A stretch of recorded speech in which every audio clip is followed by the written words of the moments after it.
ഇവിടെ ജനം എന്ന് പറയുന്നത് വളരെ അബ്സ്ട്രാക്റ്റ് ആയിട്ടുള്ള ഒരു ശബ്ദമാണ്.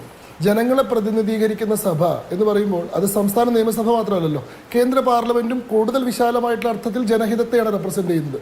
അപ്പോൾ കേന്ദ്ര പാർലമെന്റ് പാസ്സാക്കുന്ന നിയമങ്ങൾക്കെതിരായി അതിനെ റിപ്പഗ്നേറ്റ് ചെയ്യുന്ന തരത്തിൽ സംസ്ഥാന നിയമങ്ങൾ പാസ്സാക്കുമ്പോൾ കേന്ദ്രത്തിൻ്റെ ഏജൻസിയായ കേന്ദ്ര സ്കീം പാലിക്കുന്നു എന്ന് ഉറപ്പുവരുത്താൻ വേണ്ടി അപ്പോയിന്റ് ചെയ്യപ്പെട്ട ഗവർണർ അതിന് തടസ്സം നിൽക്കുകയാണെങ്കിൽ ഇതിൽ ആരാണ് യഥാർത്ഥത്തിൽ ജനങ്ങളുടെ ഇച്ഛയെ പ്രതിനിധീകരിക്കുന്നത് എന്നൊരു വലിയ ചോദ്യം അവിടെ ഉന്നയിക്കപ്പെടുന്നുണ്ടല്ലോ.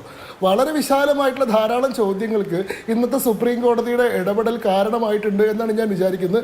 എൻ്റെ ഊഹം ശരിയാണെങ്കിൽ തമിഴ്നാട് രാജ്ഭവൻ ഈ വിധിക്കെതിരെ അപ്പീൽ പോകാൻ സാധ്യതയുണ്ട്. കാരണം വളരെ ക്രൂഷ്യൽ ആയിട്ടുള്ള കുറേ ലീഗൽ ക്വസ്റ്റ്യൻസ് അവിടെ ഉയർത്തപ്പെട്ടിട്ടുണ്ട്. ഒന്ന്, ഭരണഘടനയുടെ ആർട്ടിക്കിൾ 200, ഇവിടെ നിയമസഭയാണോ ഗവർണറാണോ വലുത് എന്നൊക്കെ തർക്കിക്കുന്നതിനിടയിലും നമുക്ക് ആർക്കും തർക്കമില്ലാത്തൊരു കാര്യം, ഏറ്റവും പരമമായത് ഭരണഘടനയാണ്. ഭരണഘടനയിൽ എഴുതി വെച്ചിട്ടുള്ള തത്വങ്ങൾക്കാണ് ഏറ്റവും പ്രാമുഖ്യം കൊടുക്കേണ്ടത് എന്നുള്ളതാണ്.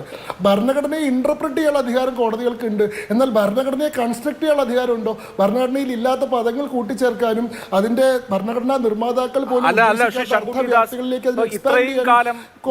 ഭരണത്തെ അനുകൂലിച്ചിരുന്ന ആളുകൾ പറഞ്ഞുകൊണ്ടിരുന്നത് ഭരണഘടന ഗവർണർമാർക്ക് തീരുമാനമെടുക്കാൻ ഒരു കാലപരിധി വെച്ചിട്ടില്ല. അതുകൊണ്ട് ഗവർണർമാർക്ക് എത്ര കാലവും ഒരു നിയമനിർമ്മാണം വെച്ച് താമസിപ്പിക്കാം എന്നുള്ളതാണ്. ഇവിടെ RN രവി ആണെങ്കിലും കേരളത്തിലെ മുൻപത്തെ ഗവർണർ ആരിഫ് മുഹമ്മദ് ഖാൻ ആണെങ്കിലും നിയമസഭ പാസാക്കിയ നിയമങ്ങളുടെ മുകളിൽ, ബില്ലുകൾക്ക് മുകളിൽ അടയിരിക്കുകയായിരുന്നു. ആർട്ടിക്കിൾ 200 കാലപരിധി വെച്ചിട്ടില്ല. പക്ഷേ അന്ന് ഭരണഘടനാ നിർമ്മാതാക്കൾ വിചാരിച്ചിട്ടുണ്ടാകില്ലല്ലോ കേന്ദ്രം ഭരിക്കുന്ന ഗവൺമെന്റുകൾ സംസ്ഥാന ഭരണകൂടങ്ങളെ, അവർക്ക് താല്പര്യമില്ലാത്ത സംസ്ഥാന ഭരണകൂടങ്ങളെ ശ്വാസം മുട്ടിക്കാൻ വേണ്ടി ഗവർണർമാരെ അയച്ച് അവരുടെ താല്പര്യം നടപ്പാക്കുകയും ജനങ്ങളുടെ ഇച്ഛ ബ്ലോക്ക് ചെയ്യപ്പെടുകയും ചെയ്യുമെന്ന് ഭരണഘടനാ വിധാതാക്കൾ വിചാരിച്ചിട്ടില്ല. അതുകൊണ്ട് അവർ ഗവർണർമാർക്ക് തീരുമാനമെടുക്കാൻ ഒരു സമയപരിധി ഈ കോൺസ്റ്റിറ്റ്യൂഷനകത്ത് വെച്ചിട്ടുണ്ടായിരുന്നില്ല. പക്ഷേ അങ്ങനെ ഒരു സമയപരിധി അനിവാര്യമായ ഒരു ഘട്ടത്തിൽ ഇപ്പോൾ സുപ്രീം കോടതി ഇടപെടുന്നു എന്ന് നമുക്ക് സാമാന്യമായി വിചാരിക്കാമല്ലോ. അങ്ങയുടെ ചോദ്യം വളരെ ദീർഘമാണ്. എനിക്ക് മതിയായ സമയം ഉത്തരം പറയാൻ തരുമെന്ന് ഞാൻ പ്രതീക്ഷിക്കുന്നു. ഒന്ന്, അങ്ങ് ഭരണഘടനാ നിർമ്മാതാക്കളുടെ ദീർഘദൃഷ്ടിയെ ചുരുക്കി കാണരുത്. ഇന്ത്യൻ ഭരണഘടനയിലെ ഓരോ ആർട്ടിക്കിളും ഭരണഘടനാ നിർമ്മാണ സമിതി സുദീർഘമായി ചർച്ച ചെയ്ത് വോട്ട് ചെയ്തതിന് ശേഷമാണ് നിലവിൽ വന്നിട്ടുള്ളത്. അങ്ങനെയാണ് അസെന്റ് ഓഫ് ബിൽസ് എന്ന് പറയുന്ന ഗവർണർക്ക് നിയമങ്ങൾ, സംസ്ഥാന നിയമസഭ പാസ്സാക്കുന്ന നിയമങ്ങളുടെ കാര്യത്തിൽ എന്ത് ഇടപെടൽ നടത്തണം എന്ന് പറയുന്ന ആർട്ടിക്കിൾ 200 ഉണ്ടാക്കിയിട്ടുള്ളത്.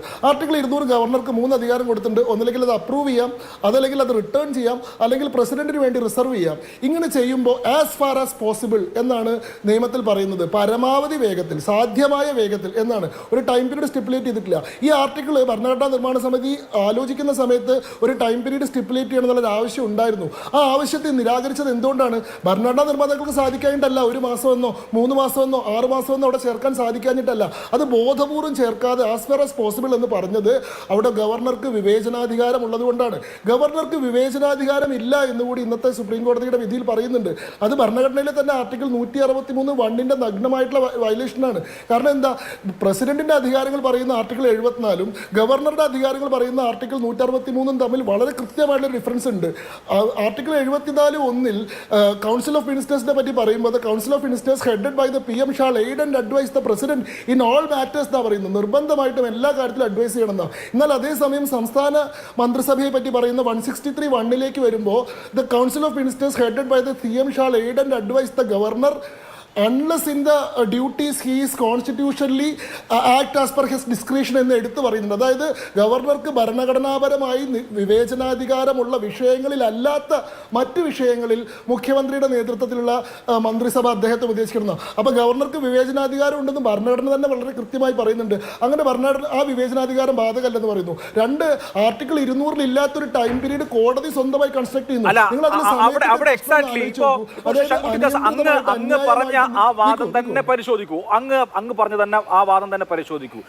ഭരണഘടനയിൽ ഇല്ലാത്ത ഒരു ടൈം പീരീഡ് കോടതി ഇപ്പോൾ പ്രഖ്യാപിക്കുന്നു. എന്തുകൊണ്ട് എന്നുള്ള ചോദ്യമാണല്ലോ അവിടെ പ്രസക്തം. ഭരണഘടന പറയുന്നത് ഇങ്ങനെയാണ്: provided that the governor may as soon as possible after the presentation to him of the bill for assent return the bill if it is not money bill. See, as soon as possible governor ഇക്കാര്യത്തിൽ act ചെയ്യണം എന്ന് പറയുന്ന ഒരു ഭരണഘടന അവിടെ ഉണ്ടായിട്ടും എത്ര വർഷമാണ്?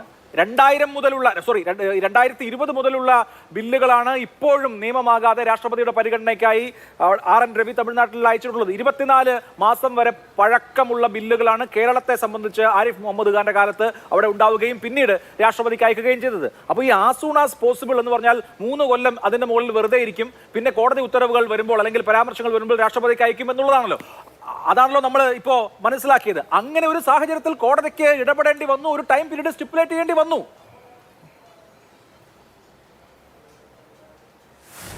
നോക്കൂ, അങ്ങിപ്പോൾ പറയുന്നത് സമയം ദീർഘമായി നീണ്ടുപോകുന്ന പ്രശ്നമാണ്. ഇവിടെ സമയത്തെ പറ്റി പറയുമ്പോൾ നമ്മൾ ആലോചിക്കേണ്ട ആദ്യത്തെ വൈരുദ്ധ്യം എന്ന് പറയുന്നത്, തമിഴ്നാട് ഗവർണർ ഈ പറയുന്ന സംസ്ഥാനം പാസ്സാക്കിയിട്ടുള്ള നിയമത്തിന്റെ മേലെ തീരുമാനമെടുക്കാൻ 10 മാസത്തിൽ കൂടുതൽ എടുത്തു എന്ന പ്രശ്നം ബഹുമാനപ്പെട്ട സുപ്രീം കോടതി 2.5 കൊല്ലം കൊണ്ടാണ് തീർപ്പാക്കിയത്. ബഹുമാനപ്പെട്ട സുപ്രീം കോടതി ഒരു കേസ് തീർപ്പാക്കാൻ ഇത്ര സമയത്തിനുള്ളിൽ ചെയ്തുകൊള്ളണം എന്ന് പറയാൻ സാധിക്കും? നാളെ പാർലമെന്റ് അങ്ങനെ ഒരു നിയമം പാസ്സാക്കുകയാണ്. സുപ്രീം കോടതി സിവിൽ കേസുകൾ 2 കൊല്ലത്തിനുള്ളിലും ക്രിമിനൽ കേസ് 1 കൊല്ലത്തിനുള്ളിലും വാദം കേട്ട് കഴിഞ്ഞ കേസിൽ 1 മാസത്തിനുള്ളിലും വിധിന്യായം പുറപ്പെടുവിച്ചിരിക്കണം എന്ന് പറയാൻ സാധിക്കില്ല. നമ്മുടെ രാജ്യത്ത് നിലനിൽക്കുന്ന കേസസിന്റെ പെൻഡൻസി വെച്ച് നോക്കുമ്പോൾ ഏറ്റവും നീതിപൂർവകമായിട്ടുള്ള ആവശ്യമാണ്. പക്ഷേ അങ്ങനെ ചെയ്യാൻ ഭരണഘടന മാൻഡേറ്റ് കൊടുക്കുന്നില്ല. ഇവിടെ ഒരു theory of separation of power ഉണ്ട്. ഓരോരുത്തർക്കും നിർദ്ദിഷ്ടമായിട്ടുള്ള അധികാര പരിധികളുണ്ട്. അതിൽ സുപ്രീം കോടതി ജുഡീഷ്യറി റെപ്രസെന്റ് ചെയ്യുന്നത് പോലെ എക്സിക്യൂട്ടീവ് എന്ന് പറയുന്ന ഒരു അധികാര കേന്ദ്രത്തെയാണ് ഗവർണർ റെപ്രസെന്റ് ചെയ്യുന്നത്. ഇവയ്ക്ക് പരസ്പര ബഹുമാനത്തോടു കൂടി വർത്തിക്കാനേ സാധിക്കുള്ളൂ.